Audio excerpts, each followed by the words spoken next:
Hello friends, welcome to mind booster study. So I hope आप सब बहुत अच्छे होंगे, शानदार होंगे। सो फ्रेंड्स, आज की वीडियो में हम डिस्कस करने वाले हैं हिंदी का मॉक टेस्ट 4 या अभ्यास 4 बोल सकते हैं आप, जो कि स्पेशली फ्रेम किया गया है अगर आप जेबीटी टेट या जेबीटी एंट्रेंस की तैयारी कर रहे हो, राइट। और अगर हिंदी का आप ऐसा कोई भी एग्जाम दे रहे हैं जिसमें हिंदी से रिलेटेड आपको प्रश्न पूछे जाएंगे, तो अगर आप वीडियो को स्टार्टिंग से एंड तक पूरा देखते हो, देन मैं 500% श्योर हूं कि आपका एग्जाम में एक भी क्वेश्चन नहीं छूटेगा, राइट। और साथ में इससे पहले कि हम वीडियो स्टार्ट करें, जो भी नए स्टूडेंट हमारे साथ इस वीडियो में जुड़ चुके हैं उनसे रिक्वेस्ट करूंगा कि प्लीज आप आपके अपने YouTube channel mind booster study को सब्सक्राइब कर लीजिए। साथ में बेल आइकन होगा, उसे जरूर प्रेस कीजिएगा ताकि इसी तरह की जो इन्फॉर्मेटिव वीडियोस रहेंगी उनकी नोटिफिकेशन सबसे पहले आप तक पहुंच सके। और इसके साथ में ही जैसे अभी हम अभ्यास 4 डिस्कस करेंगे, तो जो नए स्टूडेंट उन्हें बताना चाहूंगा कि इसी चैनल के ऊपर, माइंड बूस्टर स्टडी चैनल के ऊपर, एक आपको प्लेलिस्ट बना वहां पे JBT Hindi mock, right. Then वहां पे 3 अभ्यास पहले से अपलोड हो चुके हैं, 3 क्लासेस अपलोड हो चुकी हैं। तो अगर आपने वहां पे विजिट नहीं किया तो रिक्वेस्ट करूंगा कि एक बार वहां विजिट कर लीजिएगा ताकि वहां से भी आपको हेल्प मिल सके। अदरवाइज वैसे मैं वीडियो के डिस्क्रिप्शन में भी लिंक डाल दूंगा जहां से आपको जो है वो हेल्प मिल सके। और साथ में ही अगर कोई ऐसा स्टूडेंट है जिसने एचपी पुलिस का जो फिजिकल एफिशिएंसी टेस्ट है वो क्लियर किया था आपने, तो माइंड बूस्टर स्टडी टीम की तरफ से एक आपको HP police constable 10 full length mock test provide करवाया जा रहा है, जो कि यहाँ पे जैसे व्हाट्सएप नंबर दिया हुआ आपको स्क्रीन के ऊपर, इस नंबर के ऊपर आपने कांटेक्ट करना है। और ये स्पेशल जो है एक ऑफर है, मतलब लिमिटेड भी बोल सकता हूँ उसको।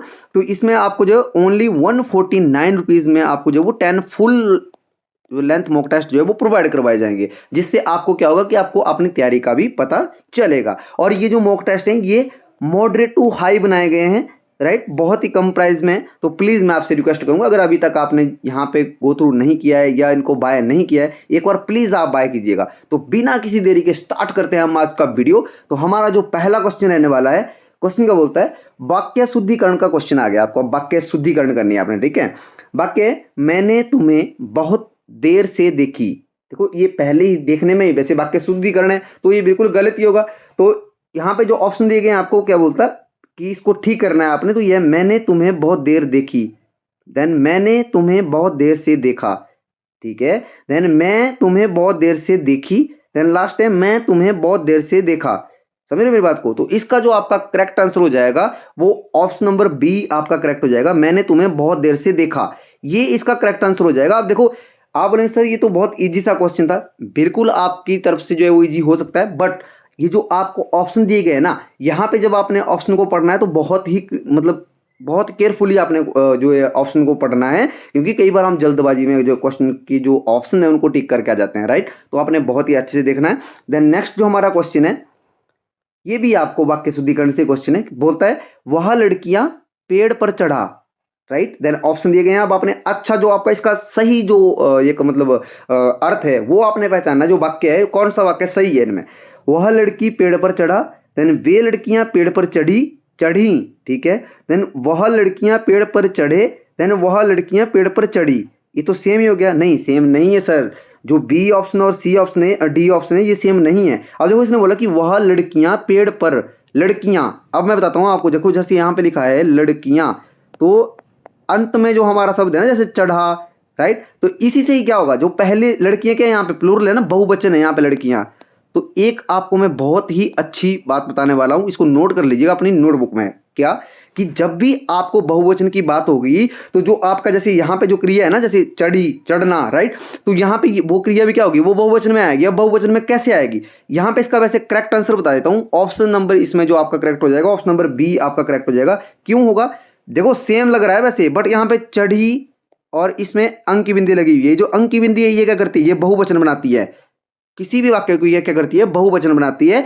और यहाँ पे सिर्फ चढ़ी लिखा हुआ है, देखो चढ़ी, तो इसमें क्या है, ये एक वचन की बात जब होगी ना, कि अगर मैं अकेली बात करूं कि जो जैसे नम्रता पेड़ पर चढ़ी, तब बोल सकता हूं मैं चढ़ी। बट जब मैं समूह की बात करूंगा, बहुत सारी लड़कियों की बात करूंगा, तो वे लड़कियां पेड़ पर चढ़ी, तो यहाँ पे अंक की बिंदी होगी। आई होप ये आपको ये समझ आया होगा मैंने क्या समझाने की कोशिश की है।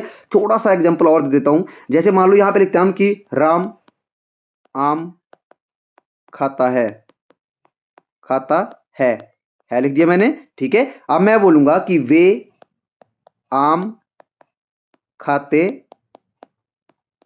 हैं। अब देखो यहाँ पे एकदम से बिंदी आई, अब इसमें बिंदी कैसे आई ऊपर, देखो राम यहाँ पे एक वचन में है, तब यहाँ पे है लगा ओनली, यानी यहाँ पे वे क्या है, वे बहुवचन की बात कर रहे हैं, वो बहुत सारे भी हो सकते हैं ना, तो जब बहुवचन है तो सीधा है के साथ में एक बिंदी ऐड कर ली उन्होंने। तो ये जो बिंदिया है ना, बिंदिया, ये बिंदिया बहुवचन बनाती है। आई होप आपको ये समझ आया होगा। देन नेक्स्ट जो हमारा क्वेश्चन है, क्वेश्चन बोलता है कि अलंकार शब्द में कौन सा उपसर्ग है। अब आपने जो अलंकार शब्द है ना, उसमें पहचानना है कि कौन सा आपका उपसर्ग लगा होता है, किसमें, अलंकार जो हमारा शब्द होता है। अब देखो ऑप्शन क्या दिए गए आपको, अल या अलम।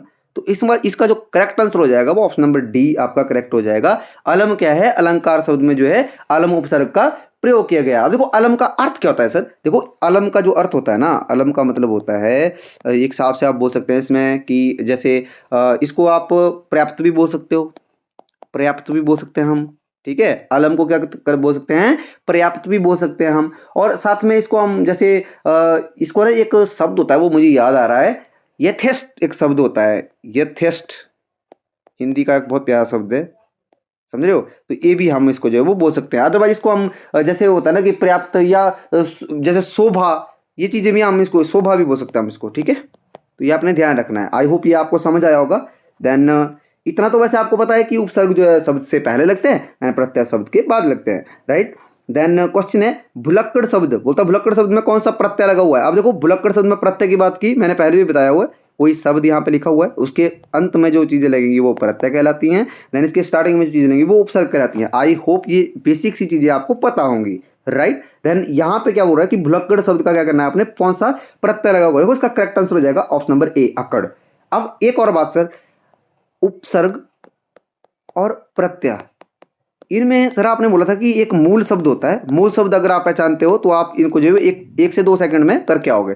मैंने कहा बिल्कुल सही बोला आपने, और मेरे को मैंने बोला है। तो देखो मूल शब्द हमने जब पहचानना सीख लिया ना, तो उसके बाद आपको उपसर्ग और प्रत्यय जो है वो चुटकियों का खेल है आपके लिए, चुटकियों का, राइट। तो यहाँ पे क्या था, भूल, और यहाँ पे कड़, तो ये जो कड़ है ना, जो ल के साथ में क्या है, आ भी जुड़ा होगा।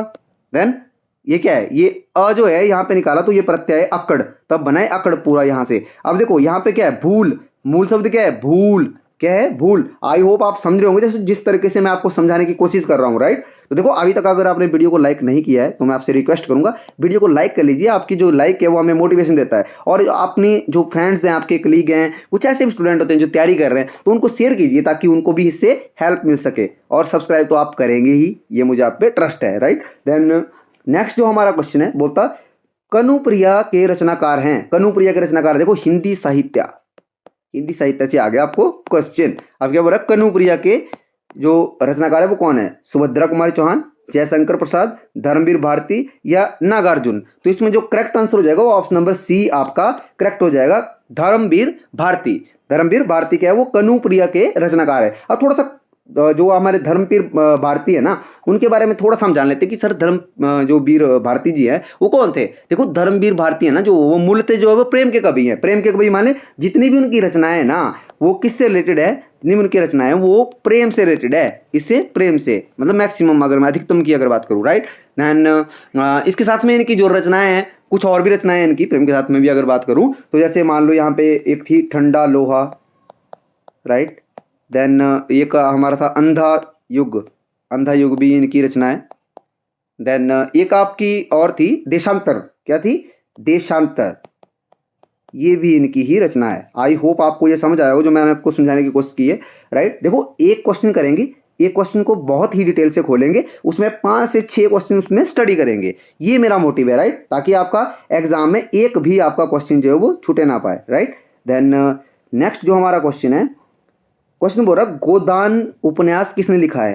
देखो 1 सेकंड के लिए वीडियो को आप पॉज कर सकते हो, आप खुद एक बार आंसर दे सकते हो इस चीज का, राइट। उसके बाद मैं आपको एक्सप्लेन कर दूंगा। तो ये आप ट्राई कीजिए जब भी आप क्वेश्चन देखते हैं, वीडियो देखते हैं, कि आप एक सेकंड के लिए वीडियो को पॉज कीजिए, पहले अपने आप मतलब जो कोशिश करें कि हमें आंसर देना है, राइट। तो देखो आई होप आपने कर लिया होगा। देन इसका जो करेक्ट आंसर हो जाएगा वो ऑप्शन नंबर ए आपका करेक्ट हो जाएगा, मुंशी प्रेमचंद। बहुत सारे बच्चों को तो इसका पता भी होगा, राइट, कि ये मुंशी प्रेमचंद की ही जो है एक उपन्यास है। और अगर मैं मुंशी प्रेमचंद की बात करूं तो मुंशी प्रेमचंद की 300 से ज़्यादा तो कहानियां थी, 300 से ज़्यादा कहानियाँ, और जैसे बोलते ना 1.5 दर्जन से ज़्यादा जो है उनके क्या थे, उपन्यास थे। क्या थे? जो उपन्यास थे ना वो 1.5 दर्जन से ज़्यादा उनके उपन्यास थे, राइट। देन इसमें देखो जो प्रेमचंद जी है ना, उनका जो प्रथम, जो आप मुझे बताएंगे कमेंट में, उनका जो प्रथम, इनका प्रथम उपन्यास कौन था जो प्रकाशित हुआ था, प्रथम उपन्यास, ये आप मुझे कमेंट करेंगे।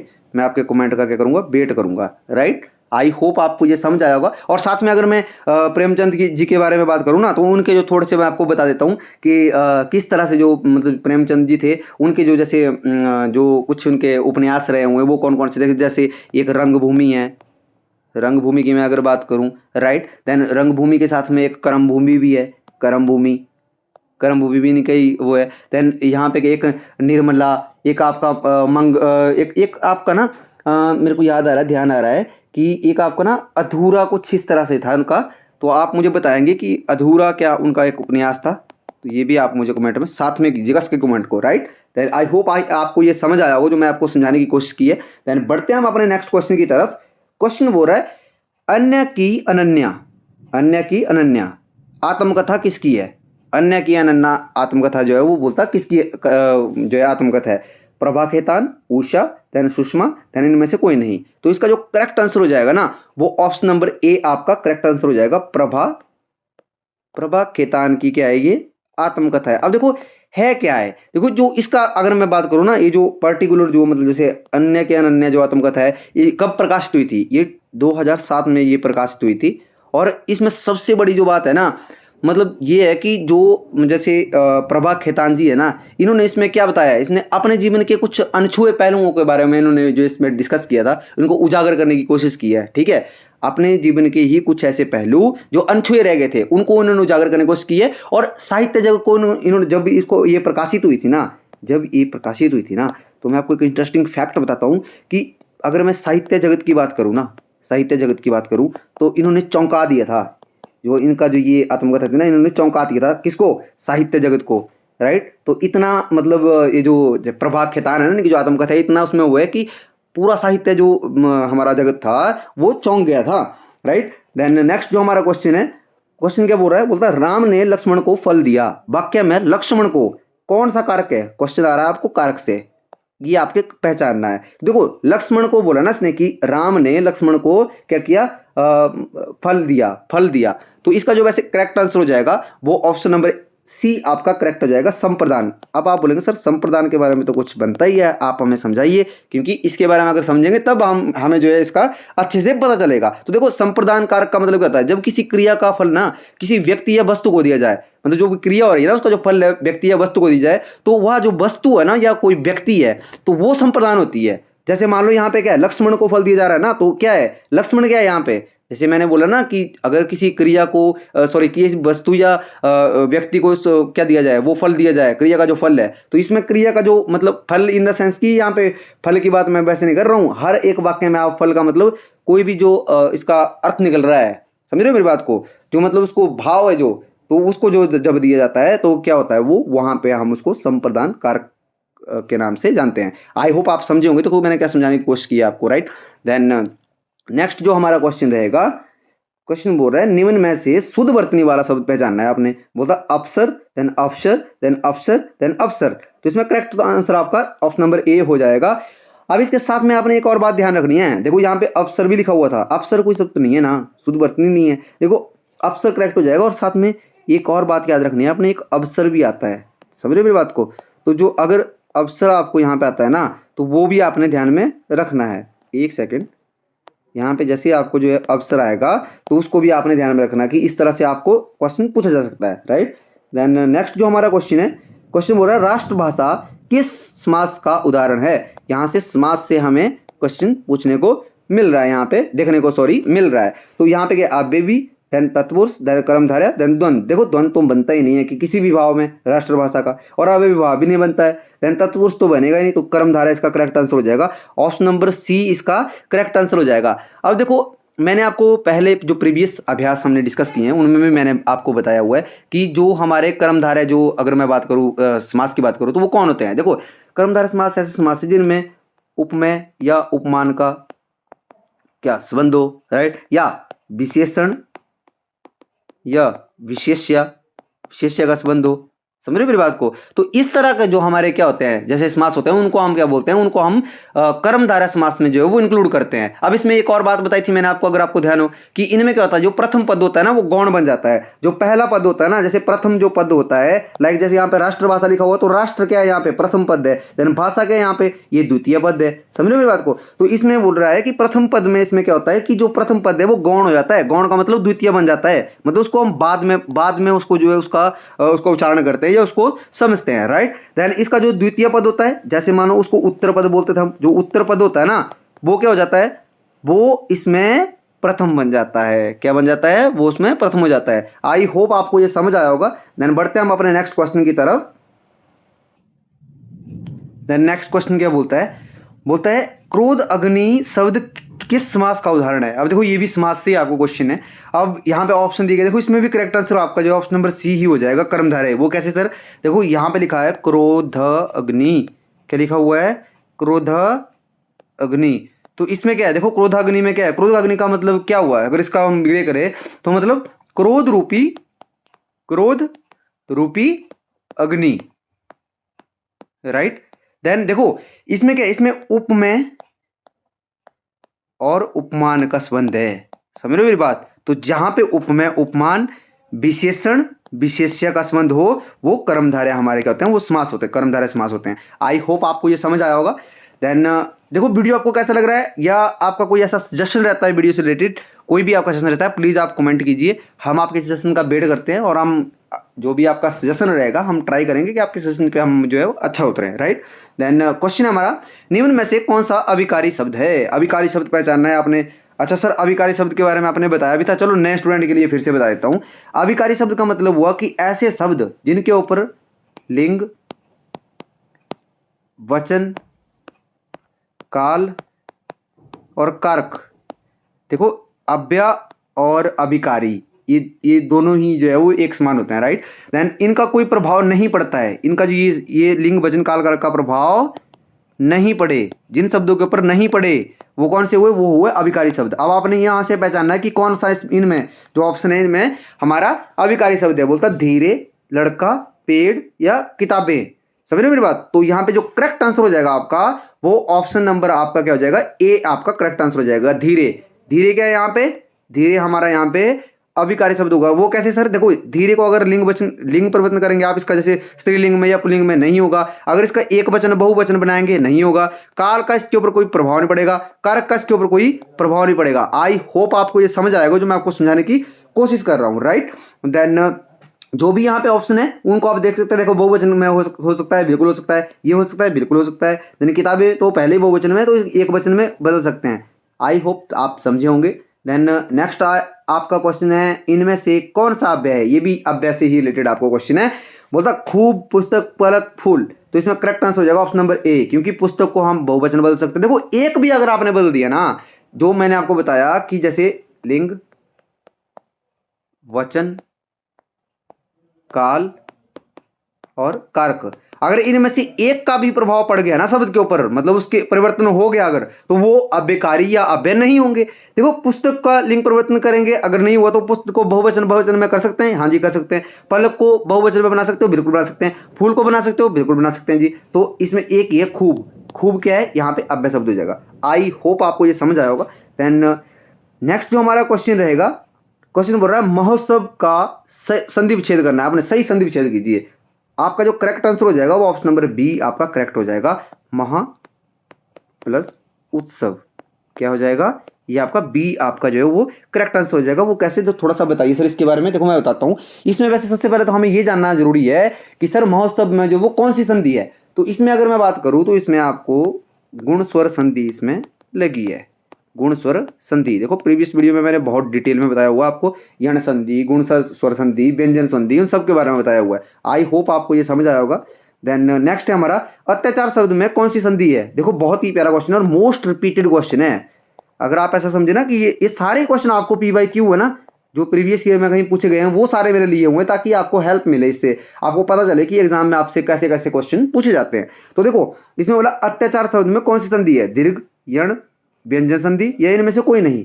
तो इसका जो करेक्ट आंसर हो जाएगा वो ऑप्शन नंबर बी आपका करेक्ट हो जाएगा, यण संधि। क्या है? यण स्वर संधि, यण स्वर संधि। अब देखो आप बोलेंगे सर हमें बताइए, देखो मैंने पहले बताया, चलो नए स्टूडेंट भी जुड़े हुए हैं, आपको फिर से मैं एक बार बता देता हूं कि यण संधि जो होती है ना, वो यण संधि कौन सी संधि है? देखो यण संधि का मतलब जैसे ई हो गया, आ हो गया, समझ रहे हो मेरी बात को? जब ये जुड़ते हैं ना तो ये क्या बना देते हैं, उसमें या बना देते हैं। अब देखो इसका मतलब क्या हुआ सर? मतलब जब ई, बड़ी ई, ऊ, छोटा ऊ या री, इनके बाद री जो होता है ना, री ऋषि, इनके बाद जब क्या होता है, इनके बाद अगर कोई अन्य स्वर आता है ना, कोई और स्वर जुड़ता है इनके साथ में, आने पर क्या होता है, ये आपके जो है वो य व र, य व र में जो है वो बदल जाते हैं। अगर सिंपली बात ये है कि जो ये हमारे पास यहाँ पे स्वर दिखाई दे रहे हैं ना आपको, अगर इनके बाद अन्य स्वर कोई आता है ना तो वो क्या होता है, जैसे इसका मेल इसके साथ होता है तो वो य व या र ये बना देते हैं। आई होप आप समझेंगे। उसी तरह देखो यहाँ पे ई था ना, प्लस आ हुआ, सर ई कहाँ पे था? देखो बेटा यहाँ पे अत्याचार है ना, तो अत्याचार को जब हम संधि विच्छेद करेंगे तो कैसे करेंगे? जैसे हम अति, समझ रहे हो मेरी बात को? तो ई आएगा ना वहां पे, ई और आ, तो ये या में कन्वर्ट हो जाएगा। आई होप आपको ये समझ आया होगा। देन क्वेश्चन है हमारा, नाक में दम करना मुहावरे का अर्थ है परेशान करना, गंध फैलाना, अपमान करना या गुस्सा करना। करेक्ट आंसर हो जाएगा ऑप्शन नंबर ए। अब आप बोलेंगे सर मुहावरे का मतलब क्या हुआ? देखो मैंने बहुत ही डिटेल में बताया भी है। एक आपसे मैं रिक्वेस्ट कर रहा हूं, अगर कोई ऐसा स्टूडेंट है अभी भी जिसको हिंदी के जो बेसिक है ना, आपके हिंदी के अगर जो बेसिक है ना, बेसिक अगर माने तो जैसे आपका जैसे वर्णमाला हो गया, वर्णमाला में स्वर व्यंजन, उनको लेके आपको क्या होता है, थोड़ा सा आपको कहीं कहीं ना कहीं जब आप क्वेश्चन करते हो तो आपको परेशानी होती है कि वो आपसे बनते नहीं है क्वेश्चन। जैसे स्वर व्यंजन हो गया, संज्ञा हो गया, सर्वनाम हो गया, विशेषण हो गया, क्रिया हो गया, राइट? किसी भी तरह से विलोम, पर्यायवाची, जैसे अनेकार्थी, एकार्थी। मैं बोल रहा हूँ इसी चैनल के ऊपर एक प्लेलिस्ट है, संपूर्ण हिंदी नाम है प्लेलिस्ट का। मैं वैसे वीडियो के डिस्क्रिप्शन में भी क्या करूंगा, लिंक डाल दूंगा, वहां से देख लीजिएगा। संपूर्ण हिंदी नाम है प्लेलिस्ट का। वहां पे मैंने एक एक वीडियो के ऊपर, जैसे स्वर के ऊपर अलग से वीडियो है, व्यंजन के ऊपर अलग से है, संज्ञा के ऊपर अलग से है, सर्वनाम, इसी तरह से हर एक टॉपिक के ऊपर अलग अलग वीडियो है। और 30 से 40 मिनट की वीडियोज हैं, उनमें मैंने बहुत ही डिटेल में बताया हुआ आपको। अगर आप वहां पे गो थ्रू करते हो, उनको देखते हो ना, एक भी डाउट नहीं बचेगा आपका। आप मुझे कमेंट कीजिएगा, एक भी डाउट नहीं बचे पाएगा आपका, राइट? तो मैं रिक्वेस्ट करूंगा, अगर आपका ऐसा कोई डाउट है तो आप प्लीज वहां पे जो है इस वीडियो के बाद वहां पे एक बार जो है वो गो थ्रू कर लीजिएगा, राइट? देन क्वेश्चन है हमारा, हिसाब बैठना मुहावरे का सही अर्थ है। देखो एक सेकंड के लिए वीडियो को पॉज कर लीजिए और खुद से ही इस क्वेश्चन का जो है आंसर दीजिए, पहले अपने मन से ईमानदार होके, राइट? कि इसमें ये पूछताछ करना, ध्यान देना, गणित में अच्छा होना या पारस्परिक जो अनुकूल व्यवहार होना। करेक्ट आंसर क्या हो जाएगा सर? इसमें करेक्ट आंसर हो जाएगा ऑप्शन नंबर डी। अब सर हिसाब बैठना से जो पारस्परिक जैसे अनुकूल व्यवहार होना, इसे कुछ संबंध का पता नहीं चल रहा है, तो मैंने आपको बताया था मुहावरे का जो शाब्दिक अर्थ होता है ना बच्चों, जो शाब्दिक अर्थ होता है ना, शाब्दिक अर्थ को ना लेके जो उसका विलक्षित अर्थ निकलता है, किसका? मुहावरे का। जो अन्य अर्थ अगर मैं बात करूं, अन्य अर्थ जो भाव जो निकलता है उसको ही हम लेते हैं। देखो हिसाब बैठना इसका शाब्दिक अर्थ है, समझ रहे हो? तो शाब्दिक अर्थ से रिलेटेड क्या क्या हो जाएंगे आपके, जैसे पूछताछ हो गया, गणित से मैच होना, ये शाब्दिक अर्थ से रिलेटेड आपके वाक्य हैं। तो ये आपका पारस्परिक अनुकूल व्यवहार होना, मतलब कोई दो चीजें हैं, उन दो चीजों में जो है वो एक अनुकूल, एक होता है ना प्रतिकूल, एक होता है अनुकूल। तो अनुकूल व्यवहार जो होना क्या होता है? हिसाब बैठना। कई बार हम बोलते हैं ना कि उस व्यक्ति के साथ मेरा जो है वो अच्छा हिसाब बैठता है, मतलब जब उस व्यक्ति के साथ मैं मिलता हूं तो मेरी और उसकी ठीक जमती है। समझ रहे हो मेरी बात? तो वही हिसाब बैठना है, ये कि पारस्परिक अनुकूल व्यवहार का अच्छा होना। आई होप आप समझे होंगे। देन पढ़ते हैं हम अपने नेक्स्ट क्वेश्चन की तरफ। क्वेश्चन है हमारा, वाक्य में क्रिया का भेद पहचानना है आपने। कार्तिक पकौड़े खा रहा है, कार्तिक क्या कर रहा है? पकौड़े खा रहा है। अब देखो क्रिया की अगर आपको कोई डाउट है तो संपूर्ण हिंदी में क्रिया से रिलेटेड भी आपकी वीडियो डल चुकी है, जो कि मैंने बहुत ही अच्छे से वहां पे डिटेल में बताया हुआ आपको। क्रिया के भेद, जो भेद भी है ना, उनको भी मैंने एक एक भेद को ओपन किया हुआ है। अब क्वेश्चन की तरफ आते हैं। कार्तिक पकौड़े खा रहा है, मैंने बताया था आपको, जो पहले से जुड़े वो स्टूडेंट है उन्हें पता है कि क्या क्वेश्चन करना है। वर्ब से जो क्रिया है, क्या और किसको, सिर्फ ये दो क्वेश्चन करने हैं। अगर इन दो क्वेश्चन का आपको जवाब मिल जाता है तो क्रिया कर्मक होगी, अगर आपको जवाब नहीं मिलता है तो क्रिया अकर्मक होगी। अब देखो यहाँ पे कार्तिक पकौड़े खा रहा है, तो खा रहा है ना, ये खा रहा, यही है ना हमारी क्रिया, खाना, खा रहा है। अब मैंने खा से जो हमारी क्रिया से कोई प्रश्न किया, क्या सबसे पहला क्वेश्चन कि क्या खा रहा है भाई, क्या खा रहा है, क्या खा रहा है? एकदम से उत्तर आया कि जी पकौड़े खा रहा है। पकौड़े आ रहा है ना, कि क्या खा रहा है, तो पकौड़े खा रहा है। तो उत्तर तो हमें मिल गया। अगर उत्तर हमें मिल गया तो इसका करेक्ट आंसर हो जाएगा कर्मक। अगर मान लो उत्तर नहीं मिला होता, जैसे मैं लिखता यहाँ पे कि कार्तिक खाता है, ये लिखा मैंने। अब इसको बताइए आप, जरा एक सेकंड पॉज कीजिए और इसमें बताइए कि इसमें कौन सी क्रिया है, अकर्मक है या सकर्मक है। अब देखो खाता यहाँ पे क्रिया है, खाता से मैंने क्वेश्चन किया कि क्या खाता है, क्या खाता है, क्या खाता है, तो यहाँ पे कोई उत्तर नहीं आ रहा है बच्चे ना, नहीं आ रहा है उत्तर। अगर नहीं आ रहा तो ये क्या हो जाएगी हमारी, ये अकर्मक हो जाएगी। आई होप आपको समझ आया होगा। अगर अभी भी आपका कोई डाउट है, एक बार मैं आपको यहाँ से रिकमेंड कर रहा हूँ कि प्लीज आप जो संपूर्ण हिंदी की जो प्लेलिस्ट है वहां पे एक बार विजिट कीजिए, कर लीजिएगा, राइट, ताकि आपका कोई भी डाउट ना बच पाए। देन क्वेश्चन है हमारा, वह एक माह बाद आया, वह एक माह बाद आया, वाक्य में कौन सा शब्द क्रिया विशेषण है। क्रिया विशेषण से आपको जो है वो क्वेश्चन है। अब देखो क्रिया विशेषण से, तो यहां पे अगर मैं बात करूं तो आपका जो इसमें करेक्ट आंसर हो जाएगा ना, वो ऑप्शन नंबर बी आपका करेक्ट हो जाएगा, वाद। वाद ही होगा, वो क्या है जो क्रिया विशेषण में आएगा। और क्रिया विशेषण में भी क्या आएगा है, क्रिया विशेषण में भी बच्चों ये कालवाचक आएगा, कालवाचक क्रिया विशेषण। आई होप आपको ये समझ आया होगा। देखो मैं फिर से बोल रहा हूं आपको, अगर आपका कोई भी डाउट है संपूर्ण हिंदी के ऊपर, एक बार आप विजिट कर लीजिए। जब आप एक बार कोई भी वीडियो उठा के देखेंगे तो आप खुद पाएंगे कि आपके जो डाउट्स थे ना वो खत्म हो चुके हैं, राइट। देन क्वेश्चन है हमारा, शिकारियों ने 2 खरगोश मार गिराए, वाक्य वाक्य किस वाच्य में है। वाच्य पहचाना है आपने कि कृत वाच्य है, कर्म वाच्य है, भाव वाच्य है, ये इनमें से कोई नहीं, राइट। देन इसमें वैसे जो आपका करेक्ट आंसर हो जाएगा ऑप्शन नंबर ए आपका करेक्ट हो जाएगा। किस किस में आएगा, ये आएगा आपका कृतिवाच्य में, इसमें आएगा कृतिवाच्य में। आई होप ये समझ आया होगा। देन नेक्स्ट जो हमारा क्वेश्चन है, क्वेश्चन बोल रहा है नर्तक का स्त्रीलिंग रूप क्या है। ये आपको मैं होमवर्क के लिए क्वेश्चन दे रहा हूँ, बहुत इजी क्वेश्चन है, ये आपने मुझे कमेंट करना है। देखो बहुत सारे स्टूडेंट कमेंट भी करते हैं, मैं उनका थैंक्स करना चाहूँगा कि आप फीडबैक में हमें अपने जो आंसर है उनको देते हैं आप। और कुछ स्टूडेंट ऐसे भी है जो वीडियो देखते हैं वो वीडियो को लाइक भी नहीं करते हैं, तो मैं आपको रिक्वेस्ट करूँगा कि प्लीज़ आप वीडियो को लाइक कर लीजिए, क्योंकि आपका जो लाइक होता है ना वो हमें मोटिवेशन देता है। अब आपका अगर आप लाइक करेंगे तभी हमें मोटिवेशन मिलेगा, तब हम आपके लिए नई से नई वीडियो लेके आएंगे। समझ रहे मेरी बात, तो आपने लाइक करना है बच्चों। लाइक आपके लिए क्या है, आप आपसे हम सिर्फ एक ही चीज़ के लिए रिक्वेस्ट करते हैं कि अगर आप लाइक करते हैं तो वो हमें मोटिवेशन देता है आपके लिए कोई भी नया कंटेंट लाने के लिए।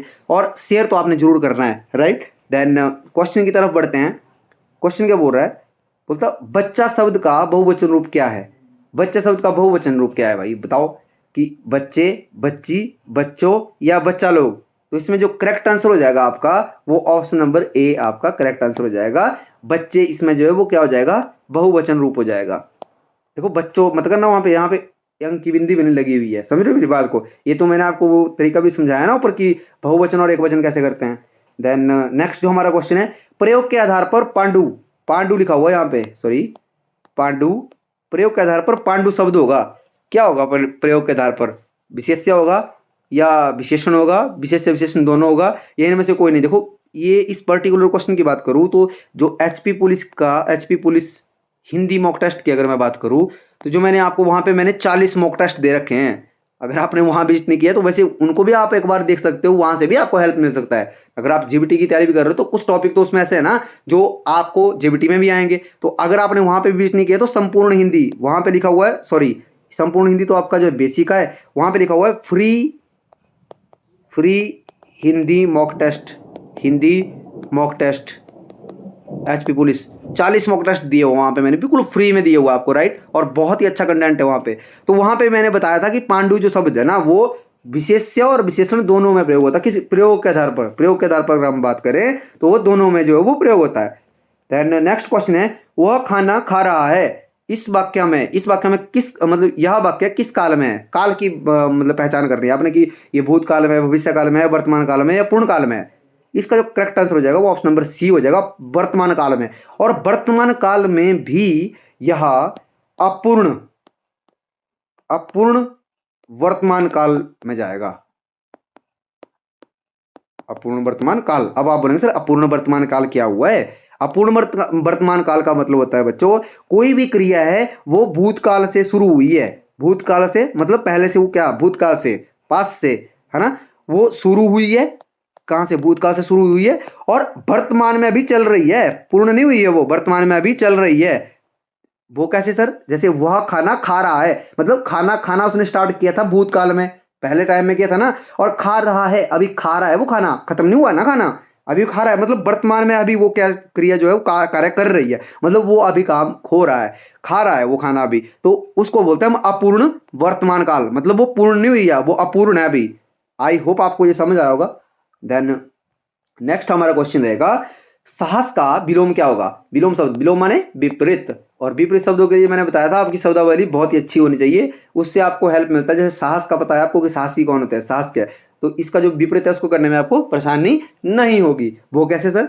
यहाँ पे ऑप्शन है डर, कायरता, हिंसा, शक्ति। देखो शक्ति बिल्कुल नहीं होगा, हिंसा तो अहिंसा में अगर मैं बात करूँ इस तरह से आ जाएगा। देखो हिंसा का जो विपरीत शब्द होता है ना वो अहिंसा होता है, इसमें उपसर्ग लगता है, ये मैंने आपको बताया था। कौन कौन से उपसर्ग बताए थे?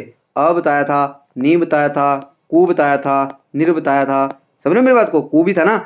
तो ऐसे कुछ ऐसे उपसर्ग हैं जो क्या करते हैं, अगर उपसर्ग का आपको जानकारी है तो वो हमारे जो शब्द होते हैं ना उनको वो विपरीत कर देते हैं, समझ रहे हो? देन यहाँ पे जो इसका वैसे करेक्ट आंसर हो जाएगा ऑप्शन नंबर बी आपका करेक्ट हो जाएगा, कायरता। कायरता क्या होगा? क्वेश्चन नंबर 25 का करेक्ट आंसर हो जाएगा, साहस का जो विलोम होगा वो कायरता होगा। आई होप ये समझ आया होगा। देन नेक्स्ट जो हमारा क्वेश्चन है, क्वेश्चन बोल रहा उहापो का पर्यायवाची है, बहुत ही इंपॉर्टेंट क्वेश्चन है, और ये मतलब मोस्ट रिपीटेड बोल सकता हूँ उसको मैं। देखो एग्जामिनर के इस तरह के क्वेश्चन एग्जामिनर के फेवरेट होते हैं जो आपने पढ़े ही नहीं हो। देखो कितने ऐसे स्टूडेंट हैं जिनको इसका पता है कि उहापो का मतलब क्या होता है, और जिनको पता नहीं था ना वो कमेंट कीजिएगा कि सर हमें पता नहीं था। अगर पता है तो इसका जो है मुझे अर्थ लिख के बताएंगे आप प्रॉपरली, और आपने ईमानदारी के साथ बताना होता है। जैसे मैं बोल रहा हूँ कि बताएंगे, अब मैं क्वेश्चन तो पूरा डिस्कस कर दूंगा आपके साथ, उसके बाद तो आपको पता ही चल जाएगा। बट जैसे ही मैंने ऐसे बोला कि आप बताओगे अभी तक, तो आप वीडियो को ऐसे पॉज करेंगे और उसी टाइम जो है वो आंसर लिखेंगे, राइट? देन इसमें जो है असमंजस, सॉरी इसमें है असमंजस, देन अभिभूत, निश्चित या पय, तो इसका करेक्ट आंसर हो जाएगा ऑप्शन नंबर ए, असमंजस। बोलते हैं ना कि हम किसी दुविधा में पड़ गए, असमंजस में पड़ गए, तो उहापो तो इसका विपरीत ही हो जाएगा। सॉरी जो उहापो है पर्यायवाची पूछा हुआ ना इसका, तो जो उहापो है वो भी पर्यायवाची इसी तरह से, मतलब दुविधा या इस तरह से इसका भाव आएगा, राइट? देन क्वेश्चन नंबर 27 है हमारे पास, उसने दीप जलाया जीवन भर के लिए, उसने दीप जलाया बोलता है जीवन भर के लिए, में कौन सा अलंकार है? अलंकार पहचानना है, रूपक, उपमा, अनुप्रास या मानवीकरण। तो इसमें जो करेक्ट आंसर हो जाएगा वो ऑप्शन नंबर डी हो जाएगा, मानवीकरण। क्यों हो जाएगा मानवीकरण? देखो उसने दीप जलाया, जो दीप जलाने की बात की जा रही है ना, दीप जलाने की जो बात की जा रही है वो जीवन के लिए की जा रही है। आई होप आप समझोगे। देखो जीवन के लिए जो है वो की जा रही है। देखो हमारे टाइपिस्ट ने आपको जो यहाँ पे व्याख्या भी दे दी है कि दीप को जीवन से जोड़कर व्यक्ति के रूप में प्रस्तुत किया गया है। जो दीप है ना, दीप जो है इसको जीवन से जोड़कर, इधर जीवन से जोड़कर क्या किया गया है यहाँ पे जो है प्रस्तुत करा गया है। आई होप आप समझे होंगे। क्वेश्चन है, प्रभु तुम्हारी लीला अपरंपार, बहुत बारी आपने सुना भी होगा, राइट? देन वाक्य में कौन सा रस है? रस और अलंकार से, देखो रस से भी आपको क्वेश्चन बन सकता है, तो कौन सा रस है इसमें कि प्रभु तुम्हारी लीला अपरंपार? तो ये तो बिल्कुल इजी है वैसे, ऑप्शन नंबर बी आपका करेक्ट हो जाएगा, भक्ति से। भक्ति को आप इस तरह से भी लिख सकते हो बच्चों, इस तरह से भी, राइट? देन ये आपका करेक्ट आंसर हो जाएगा इसका। देन नेक्स्ट जो हमारा क्वेश्चन है, क्वेश्चन बोल रहा है सही बर्तनी चुननी है आपने, समझ रहे हो? तो पहला क्या है आपका? पहला आपका प्रदूषण, देन प्रदूषण, प्रदूषण, देन ऑप्शन नंबर डी आपका प्रदूषण। देखो इसमें करेक्ट आंसर हो जाएगा ऑप्शन नंबर ए आपका, प्रदूषण को हम इस तरह से लिखते हैं। पर देखो कई बार होता है ना बच्चों, हमें पता भी होता है कि इसको ऐसे लिखते हैं, बट हमें जो एग्जामिनर जैसे मतलब हमें जो ऑप्शन फ्रेम करता है ना वो बिल्कुल सेम करेगा। जैसे मान लो यहाँ पे प्रदूषण ऐसे लिखता है ना, एक ऑप्शन आपको इस तरह से बना देनी थी उसने, ऐसे ऐसे, और साथ में इसको ऐसे कर देता वो, फिर इसी तरह से लिख देता। तो यहाँ पे बच्चा कंफ्यूज हो जाता है। तो हमें जब भी किसी चीज़ को दिखना है उसको अच्छे से लिखना है हमें। लिखने से क्या होता है, हमें ज़्यादा टाइम तक याद भी रहती हैं चीज़ें, और साथ में हमारी जो बर्तनी है वो भी शुद्ध होती चलती है, राइट? देन यहाँ पे उन्नति का विलोम शब्द क्या है? बोलता प्रगति, अवनति, आशा या समृद्धि। तो इसका जो करेक्ट आंसर हो जाएगा वो ऑप्शन नंबर बी आपका करेक्ट हो जाएगा, अवनति। अवनति होता है ना, देखो नीचे की तरफ, समझ रहे हो? मतलब किसी चीज़ का जो है वो उसका नीचे की तरफ आना, जैसे उन्नति है कि विकास होना, समझ रहे हो? तो उन्नति, अवनति का मतलब देखो यहाँ पे व्याख्या भी दी गई है आपको। उन्नति का मतलब है ऊपर उठना, देन अवनति का मतलब है नीचे गिरना। मतलब जैसे मान लो दो चीजें हैं, दो प्रश्न है, ये एक उन्नति पर कर रहा है प्रश्न, तो वो ऑब्वियसली जो उसका जीवन यहाँ पे है उस जीवन से बढ़कर वो एक अच्छे जीवन की तरफ जा रहा है, समझ रहे हो? कोई एक प्रश्न है उसका जीवन यहाँ पे है, अब वो क्या अवनति की तरफ जा रहा है, मतलब वो उसका जीवन अच्छा नहीं चल रहा है, समझ रहे हो? उसकी जो चीजें हैं वो अच्छी नहीं है, तो वो नीचे की तरफ डाउनफॉल हो जाएगा। तो इसका जो होगा वो अवनति, मतलब ये नीचे की तरफ ये जीवन अपना वो करेगा, ये ऊपर की तरफ बढ़ रहा है। आई होप आप ये समझे होंगे। देखो वीडियो मैं मतलब आशा करता हूँ आपको वीडियो पसंद आई होगी। अगर आपको वीडियो पसंद आई होगी तो प्लीज़ आप वीडियो को लाइक कर लीजिए और साथ में शेयर कीजिएगा। आप अपने जो आपके फ्रेंड हैं, कुछ आपके कलीग्स हैं या कुछ ऐसे स्टूडेंट हैं जो साथ में आपकी तैयारी करते हैं, उनको भी इस वीडियो के बारे में बताइएगा ताकि उन्हें भी हेल्प मिल सके। और आपका क्या सजेशन रहता है, आपका आप अगली जो वीडियो है, नेक्स्ट जो आपकी वीडियो है, वो ऐसा कौन सा टॉपिक है जो आपका वीक है, तो आपका जो सजेशन रहेगा ना, वो मैंने पहले भी बताया था आपको, हमारे लिए प्रायोरिटी में रहेगा। आपका जो सजेशन है, मैं चाहूँगा आप अपना सजेशन ज़रूर बताएं, हमें कमेंट में हमें ज़रूर बताएं। मैं वेट करूँगा आपके सजेशन का। और अगर अभी तक आप में से कुछ ऐसे स्टूडेंट हैं जिन्होंने क्या किया हुआ कि जैसे जो एसपी पुलिस का फिजिकल एफिशिएंसी टेस्ट भी आपका क्लियर हुआ है और आपने अभी मॉक टेस्ट नहीं लिए हुए हैं, तो मैं आपसे रिक्वेस्ट करूँगा कि फुल मॉक का जो वो 10 और ओनली जो है आपको 149 बहुत ही कम प्राइस के ऊपर आपको जो है वो प्रोवाइड करवाए जा रहे हैं, राइट। तो आप यहाँ से बाय कर लीजिएगा। और अगर आपके रिलेशन में कोई ऐसा पर्सन है जो जिन्होंने क्लियर किया, वो आपके फ्रेंड है, तो उन्हें भी आप इसके बारे में जरूर बताएंगे, ये मैं आपसे आशा करता हूँ और रिक्वेस्ट करता हूँ। और साथ में आज की वीडियो में इतना ही, मिलते हैं नेक्स्ट वीडियो में। तब तक आप अपना ध्यान रखिए, स्वस्थ रहिए, अच्छे से स्टडी कीजिए। Thank you. जय हिंद, जय हिमाचल। Thank you.